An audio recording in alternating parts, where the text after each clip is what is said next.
Hey, it's Tim, Pickup Truck Plus SUV Talk. If you're first time on the channel, welcome. On this channel, you find interesting truck and SUV news reviews, like really interesting stuff like this very interesting truck behind us.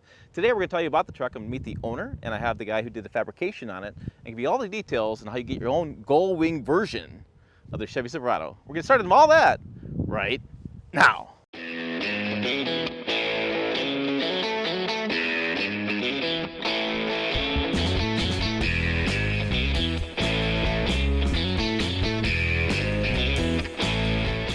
All right, I'm here with Christy, and this is her Chevy Silverado. So let's give it some background here. So let's start with the basics. So it's a 2019, 2018, what are we at? 2020. 2020, it's a brand new Chevy Silverado. It's a four-wheel drive as well. It is. So it's a four-wheel drive Chevy Silverado in a beautiful black exterior, right? And so what trim level did you decide to go with? The RST. RST, so we have RST trim level. Now, clearly you have a need to have this kind of setup. So when you decided for the truck with your wheelchair situation, most people said, I want a minivan. Hey, you did a minivan, right? What's wrong with the minivan? No. No minivan for you. No, so your choice between a truck and a minivan, was it a hard choice? No. No, it wasn't a hard choice. So what kind of brought you to buying the Silverado and buying this truck? I was in a car accident in March. Okay. Totaled my last truck, which was also wheelchair accessible. Okay. I had that for 14 years. It was a 2006 Nissan Titan. Okay. It was very good to me. Jason also helped with that one. Okay. So, and since that one got totaled, I saw this one. And we were, eventually going to have to get a new one, but I wasn't exactly ready. So, but fate intervened and said, hey, you got to have a new truck. Yep. So we started the process with this one in June. Okay. So you said process. How long did it take you from when you decided to get it to when you received it? About 4 weeks. So they say about 4 to 6 weeks from start to finish. It's built in Indiana. It's not done here. Right. So that's not bad. So you got it in 4 weeks, then Jason took it and he did his modification to it? Yep. And then he took over. All right. So then what do you like about the truck? What really stands out to you? It's big. It's big. So you like the size of it. That's the Yes. biggest thing.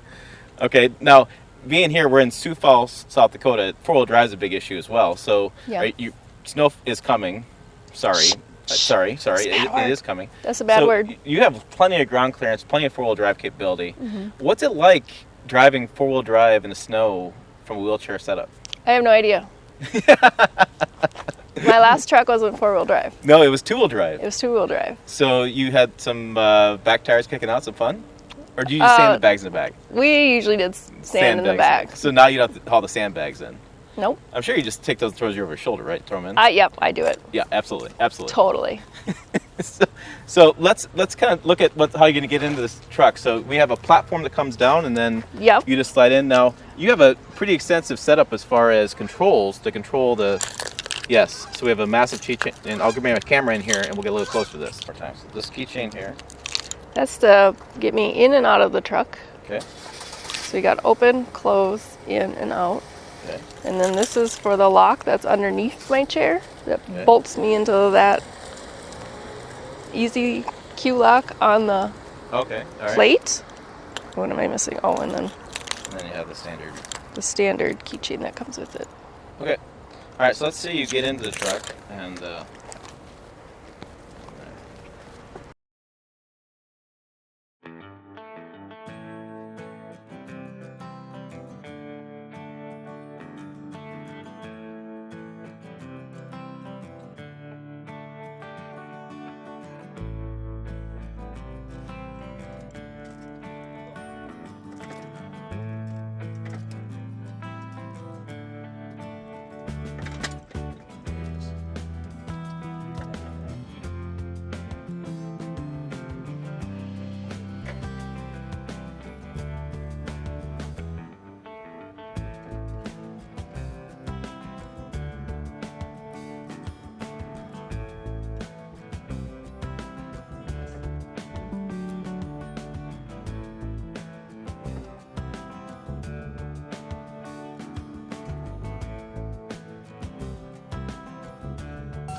okay, so talk to us. What do you have here for hand controls? This is my hand control. It's just one. And if you pull back, that's gas. And if you push down, that's brake. Okay. And then I also have a steering ball. And this is new, so I really like this one. It's comfortable on the hand. Now, it doesn't look like there's much bling on that yet. Is that coming? Maybe. He said I could put a picture in there. Oh. But maybe glitter. What do you have underneath the hood? Is this the 5.3? Yep. Okay. Good deal. And then, oh, here's a cool feature. This button right here. Mm-hmm. When someone else drives from the regular seat, you push this 3 times and it shuts these off. Okay. So you can't accidentally. Right, because you still have pedals down there. You still have, yeah. Yep, still have regular pedals. Okay. So you push that 3 times and then they can drive with their feet. And no, like, people trying your hand controls and crashing your brand new truck. All right, we're here from Jason from R&R Mobility, and he did the mobility adaption for this kit. So we'll talk about him a little bit as far as what he did, but before we get there, now we're talking about off camera. You guys don't do a lot of these with the trucks. It's more of a minivan kind of thing? Right, well, we do have. We're in South Dakota, so Right. so we have to have our hands in on just about everything.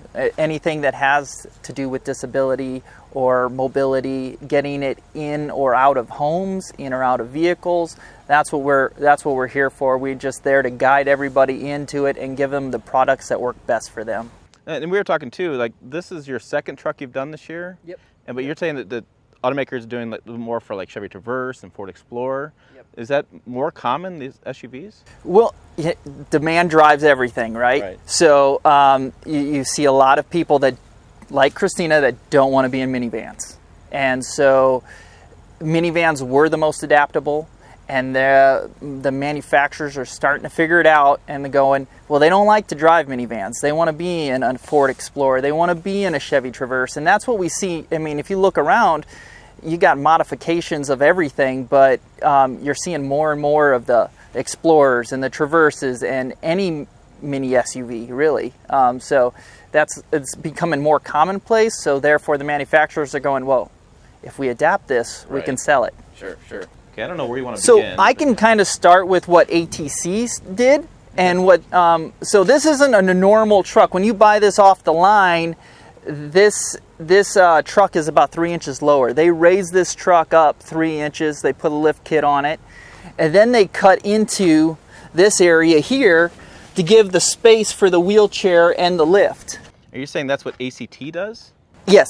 Okay, so ACT takes this truck from Fort Wayne Assembly and they modify it. Yep. Okay. And then they put then they'll weld on and do the gull wing door, and then they have wiring for the seat. So Christina only uses this for her chair, but she has the OEM chair that can click into this, and they can ride from that. So they can transfer from a chair and then pull it alongside them, or they can wheel in here and get it out.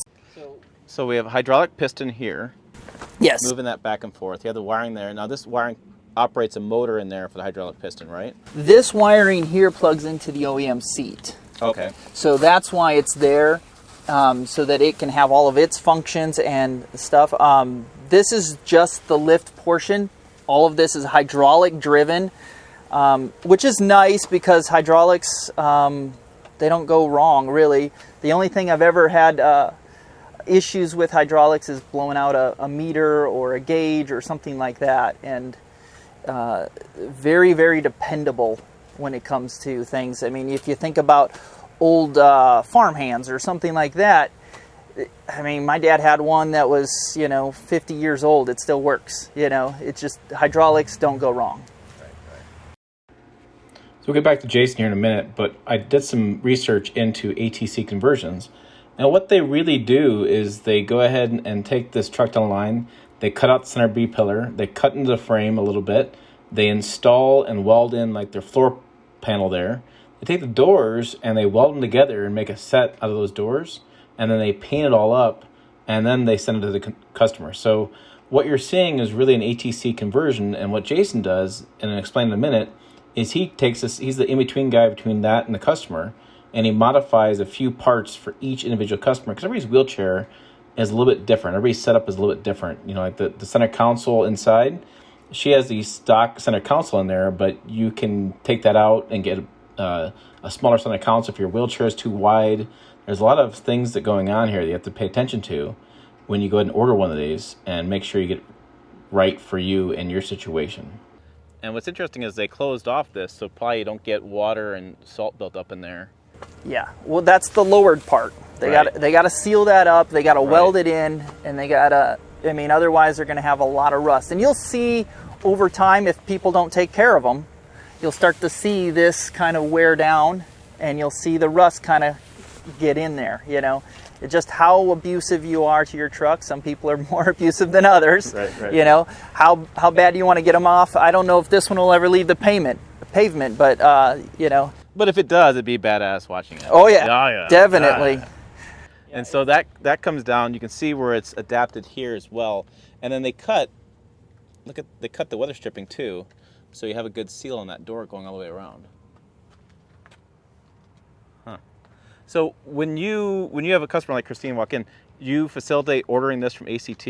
Yes, we do. I mean, there's a lot of little detail things that a customer doesn't always realize what they're going to get. There's only a limited amount of space between point A and point B. Not every chair fits it in. And even with Christine, it was really tight.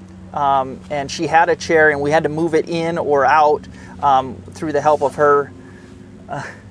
Up also, because she's a little smaller than most, you know. And when you sit in here, you can't just be looking over the steering wheel. We got to see it, you know. Got to see the road. And then, you know, we arranged the shipper, you know, getting it to and from. I don't know if you've ever shipped anything. It's a scary world out there. There's a lot of people that'll say, I'll do it for $500, but they're not insured. They don't, you know, it's something that we've used and done several times, so we know who we're calling and who's going to do a good job in a timely manner. And so they don't call you halfway there and say, I'm going to need another $500 to finish the job, you know. And then so what we've done since we've got the truck back after the ATC is we installed the QLK 150, which is just a lockdown device, so that when she rolls in here, she can't go anywhere. And there's a couple neat things on this QLK. You can get an easy lock or something like this. This one has an anti-tip bracket here. And so it'll stop it from going forward and backward when she's in a truck. Because if you've never driven in a wheelchair before, it can be a little looser than sitting in an OEM seat. It just feels a little awkward, and that feels a little better when they have those anti-tip brackets on there. So if they get off-roading and really hit the throttle, they're not, whoa, like this, or, you know, hit the brakes hard, they're not getting that momentum of the chair also going forward. So, and one of the things that ATC doesn't do, which I wish they would, is they don't facilitate any wiring to this. So if you've ever wired anything, wiring things that move is not the best in the world. So we had to come up with a way to wire this so that this platform can come up and still go down without stretching and cabling the wiring. So if you notice, we did what you can kind of see is like a chain link plastic. You'll see these in minivans in the side doors. And we routed the wire through there, so when it comes up, it rolls up to about here, and then it'll slide back down. And then we put on the covers there. All right, let me ask you this. So we have this set up here for wheelchairs. But it's not only for people like Christy. We could have people that just happen to be in a wheelchair and they happen to be older in life or whatever, and they still want to have a truck. They don't want to be in the minivan. They want to be stuck being a passenger all the time. Right. And so what kind of customers are you seeing? Are you seeing disabled? Are you seeing older? I mean, the disabled people are the ones looking for these. Okay. You know, somebody who's looking to just get up into a truck, there's other options. There's seats that turn out and go down, and they can sit in that and bring it up. Not that this wouldn't work for them. It's just you're spending a little bit more to get a conversion like this done versus just to get up in it. You know, I get a lot of people who are like, I can't get up in my truck anymore. but they don't want to spend what like a $30,000 conversion to do that. Right, because that's what kind of we're talking about here. This is about 30-some thousand to do this conversion. Right. Okay. Yep. And you know, for even guys like me who have trouble getting up in the trucks because we have a height challenge thing, slow down the comments. This is pretty handy because yeah, this is, I mean, it's right at, I guess right above my knee level, a little bit below my knee, and then so is it an air compressor, not air compressor, but an air suspension kind of system that raises and lowers that? No. Nope. Now the suspension doesn't lower. They just raise that up. Okay. This is the only thing that's raising and lowering right here, their lift. Okay. Okay. Yeah, I thought I saw the front move a little bit and the back move a little bit. Maybe just because when this came out, Probably the weight shifting. Okay. Yep. Yep. So there you go. There's weight shifting. Anything else that guys want to know? I mean, so it looks like the towing numbers on this, we're still at 7,000 pounds GVW. Conventional tow is still 9,600 pounds. It looks like that label has been literally peeled off and stuck along the side of the door, which FYI to GM, that's a good placement for that. Because they usually put it in the B pillar here, and you cannot see it. So, not bad. Looks like everything else is the same. Tire pressure's the same. Your towing's the same. So you're not giving up any capability by having a truck with this kind of setup. Right. Yep. It's an OEM truck that's been lifted. Okay. Everything else is just there to. I mean, the welding, all of that kind of stuff. There's some modifications, but when you go back to what it is, it's a pickup truck. You know, it's meant to haul, it's meant to pull, it's meant to do everything, and so they're going to want to keep all of that. You know. Right. Okay. So plug your business. Where people find out more about you? Yeah, I'm here in Sioux Falls. R&R Mobility. We adapt handicap accessibility. You know, anything that has to do with it. So if you know, you're in the area, or you want a truck, or you want to know more about a truck, you know, or any van or mini SUV or anything like that, you can call me. My number is 1-605-335-8646. We would be happy to help you. Okay, great. All right, so we just checked out your really cool black truck.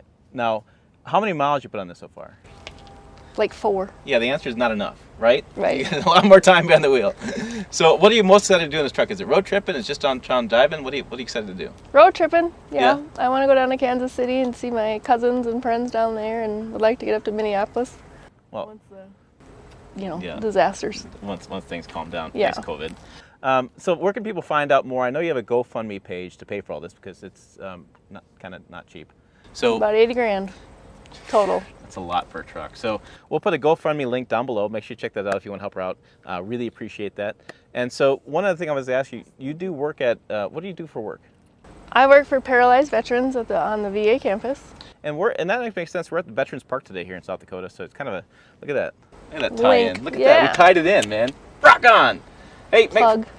plug for that. Absolutely. Hey, check out this other video over here. It's a good time. Also find us down below website. Again, I'll put the GoFundMe down below in the comments. Hook her up over there. Really appreciate it. A couple bucks goes a long way. It As does. always, thanks for watching. We will see you down the road.